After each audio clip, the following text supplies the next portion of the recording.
իրավունք չկար, արյան փոխարեն, գետ արցունք ոտել։ Եվ ինչ էր մնում, այլ բան չէր մնում, քան թե աղոթել։ Աղոթել նրան, այն նոր Աստծուն, որ խոստումներից աչքիսկ չէր բացում, բայց ողջը այնտեղ, բայց ողջը հետո, և ոչինչ հիմա, և ոչինչ ծածում։ Այլ բան չէր մնում, քան թե աղոթել։ Բայց նրանք նույնիսկ իրենց Աստծուն աղոթում էին օտար խոսքերով, խոսքեր ոչ պակաս անհասկանալի, քան ինքնայիտ Աստված։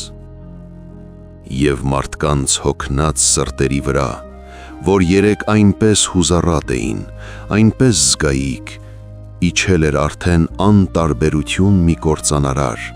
և վաղվա հանդեպ, և ապագայի։ Ոչ ոք չգիտեր վաղն ինչ կբերի, և ապագայի երաշխիք չկար։ Բերք չէին տալիս արտերը բերի,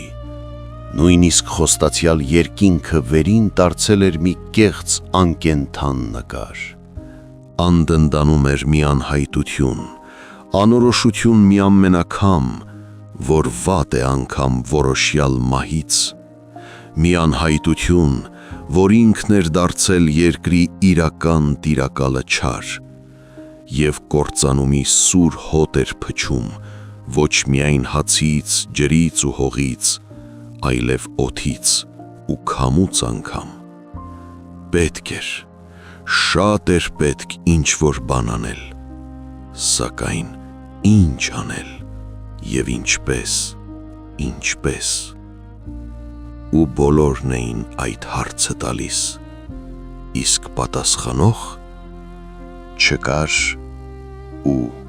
չկար։